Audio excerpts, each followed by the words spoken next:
Alors, on a parlé des montres, on a parlé du magnifique t-shirt de Stéphane. On va passer à un magazine beaucoup plus intéressant que GQ, qui d'ailleurs, alors je vous ai fait le cadeau de ne pas vous parler de l'article de Maya Mazorette, qui parlait encore une fois de pénis, qui était très peu intéressant. Tu voulais rajouter quelque chose? Non, non, je voulais montrer l'article de Maya Mazorette, dans mon rôle de potiche. Alors il est très C'est la première émission où l'invité principal est également la potiche. Il est très peu intéressant, cet article. C'est étonnant de sa part. Il y en a qui sont plus... Voilà. Donc on a une belle photo de gland, enfin une représentation. Elle nous compte, alors je l'ai lu quand même, hein, elle nous compte que, en gros, que voilà, prenez soin, enfin, soyez hygiénique entre votre entrejambe et tout va bien se passer, et ça fera le bonheur des dames. Ça peut pas être tout ce qu'on y apprend, finalement. Bah écoute, je pense que c'est un petit peu la révolution, c'est la révolution de cette dernière année, quoi. C'est vraiment un conseil qui valait une page inédit, inconnu, voilà. C'est ça qui est bien avec les conseils séduction féminin, c'est que c'est toujours de l'inédit. Voilà. Et c'est jamais vulgaire. Toujours. Ouais. Et puis il est souriant ce blond à capuche. Hein. Donc on te fait un bonjour Maya. Maya, d'ailleurs, tu ne m'as toujours pas répondu. Ça fait maintenant 4 ans que je t'ai envoyé mon livre. Tu aurais pu avoir au moins la politesse de dire merci. Oui, livre que d'ailleurs je recommande, qui est très bon. C'est le seul livre que j'ai lu plusieurs fois. Alors, on passe cette fois-ci... Avec ton cahier de texte. J'avais pas de cahier de texte, j'avais un agenda. On passe cette fois-ci à un magazine qui est beaucoup plus intéressant. C'est très bien néon. Oui, bah oui, c'est très bien néon. D'ailleurs, le papier est un petit peu une espèce de toucher. Qui n'est pas comme les autres papiers, c'est plus agréable. Oui, d'ailleurs je veux m'abonner à Néon et je passe un petit coucou à Sophie qui m'a fait découvrir on lui passe le bonjour. Sophie va devenir notre mascotte. Oui. Ou notre muse, parce que mascotte ça fait un peu dindon. Eh bah, viens Sophie. Excuse-moi Sophie, c'est comme muse. Alors Néon, le magazine des nouveaux adultes, ce que vous êtes certainement, il me semble que c'est les nouveaux adultes qui font partie de notre lectorat et nos auditeurs, en grande majorité. Alors, on découvre page 18, si tu vas aller page 18, j'y vais. Un chiffre tout à fait édifiant sur les entreprises américaines. Alors, ah oui, c'est bien lisible ça à la caméra de loin, ça je pense. Alors non, le chiffre il est là, mais il faut le cacher sinon ils vont le voir, il est entouré. Alors je vais demander à nos invités s'ils ont un avis sur le pourcentage de femmes qui sont PDG dans les 1500 plus grandes entreprises américaines. Je répète la question, quel est le pourcentage de femmes PDG dans les 1500 plus grandes entreprises américaines? À 2% près. À 2% près. Alors, ils réfléchissent. C'est pas 1%. 1%. 5 du coup. 5. Et bah, c'est Rémi qui a gagné, puisque c'est 4,1%. Mais ils sont tombés super près quand même. Enfin, moi je m'attendais à 30, 10, 20, 50. Non. Eh ben, ils sont meilleurs sociologues que toi, c'est dire.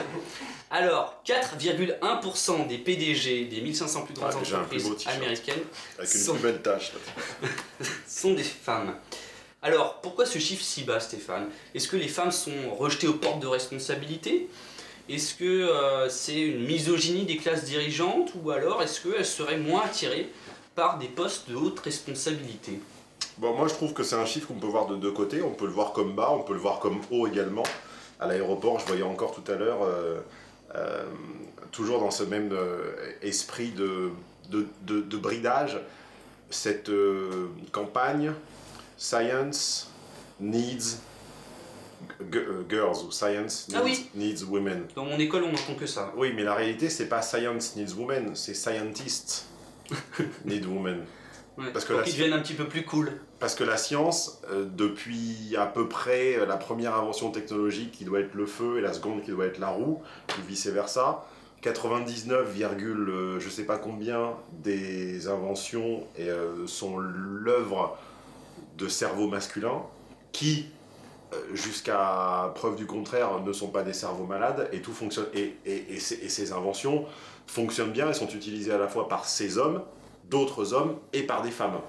Donc c'est pas Science Needs Women, la science marche très bien sans les femmes, c'est Scientists Need Women parce que les scientifiques n'arrivent pas à se reproduire. Pourquoi? Parce que, un, ils ont une logique en général très masculine dont on apprend en séminaire chinois à longueur de temps, si je mange des voyelles, c'est difficile, ça rend la compréhension difficile, qu'elle est profondément et complètement incompatible avec la logique féminine. sans un décodeur et un adaptateur qui s'appelle tonton Stéphane et tonton Léo. Et secondo, le scientifique, niché, calé, noyé dans la solitude de l'intelligence, n'a ni l'aura, ni le statut social, ni la reconnaissance qu'a le trader ou le spéculateur, et donc il n'a pas de meuf. Quand on part du principe que, les femmes sont arrivées beaucoup plus tard que les hommes sur le marché du travail, en gros dans les années 70, post-révolution sexuelle, c'est-à-dire qu'on n'a plus besoin de rester à la maison à subir une dépendance réelle ou augmentée ou inventée. Au contraire, on va sortir et travailler. Je laisse, afin de ne pas être taxé de ce que je ne suis pas, je laisse les internautes aller chercher les sources de ce mouvement de révolution du travail par la femme, et je les laisse aller voir qui a sponsorisé ces mouvements. Je les laisse taper des mots-clés dont on ne sait même pas si on a le droit de les prononcer, comme Rockefeller ou ce genre de choses-là. Je décline toute responsabilité sur la nature des sites qui pourraient remonter. Ouais, t'as un bandeau qui défile. À l'évocation de ces mots. Donc, les femmes sont arrivées plus tard sur le marché du travail, donc les postes à responsabilité étaient par définition pris, et donc il y a une variable d'ajustement qui s'appelle le temps, et qui fera que ce chiffre de 4,1 augmentera.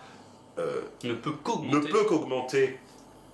Ceci étant la première partie de ma réponse. La seconde partie de ma réponse est qu'il faut être très naïf, très idéologisé ou très con, ou les trois à la fois, pour croire que ce qui est très possible et très fréquent, pour croire que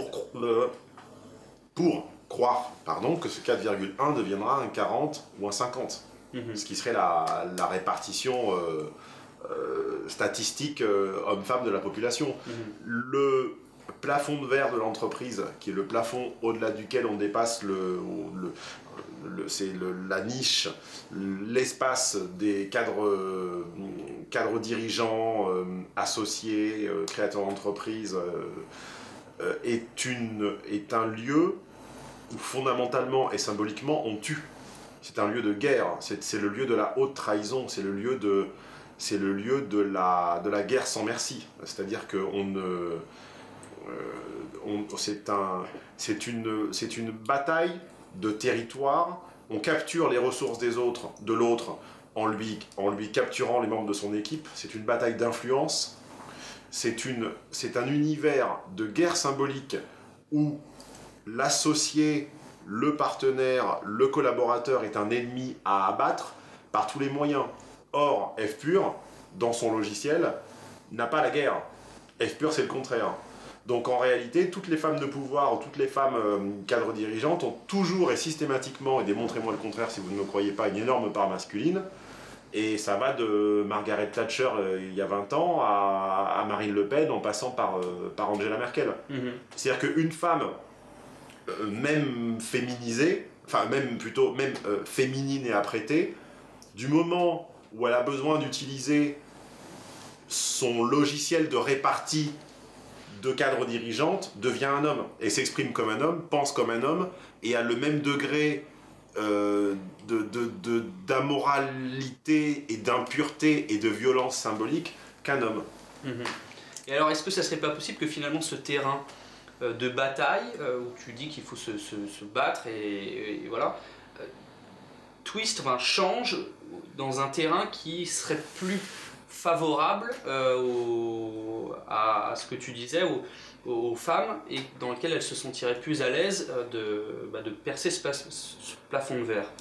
C'est ce qu'on appelle la féminisation de la société, contre laquelle... D'ailleurs, pour essayer d'être fin et pas binaire, personne n'est réellement contre la féminisation et personne n'est contre les femmes, ce qui serait une absurdité sans nom.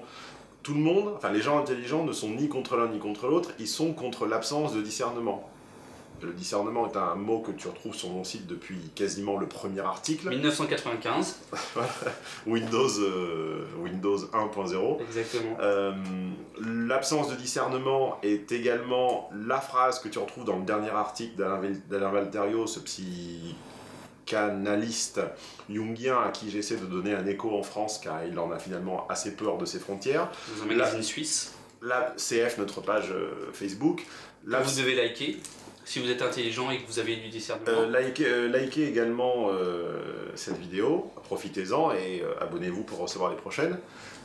Et l'absence de discernement, c'est très drôle car c'est également, je voulais en faire un article et puis l'actualité m'a dépassé par son train d'enfer, est également la plainte qu'une élue qui s'appelle Sophie de Menton a exprimée au regard de l'agressivité, une femme. Oui, Sophie, oui. Au regard de l'agressivité qu'elle a reçue de la part des féministes après son tweet, c'est pas si désagréable de se faire siffler dans la rue. Hashtag plutôt sympa. Hashtag plutôt sympa. C'est-à-dire que le marqueur des gens intelligents, c'est le discernement, ou plutôt la requête, la demande, presque, on supplie presque les lecteurs, auditeurs et téléspectateurs de faire preuve de discernement. C'est le marqueur d'un raisonnement de qualité, un petit peu comme on a la charte produits frais, AOC, bio, ce que vous voulez.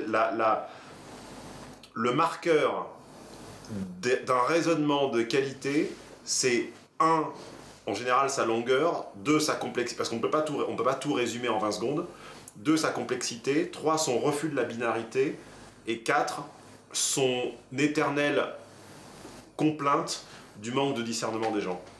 Et d'ailleurs, à ceux qui se plaignent que je me plaindrai trop, quand on se plaint pas, c'est qu'on est mort.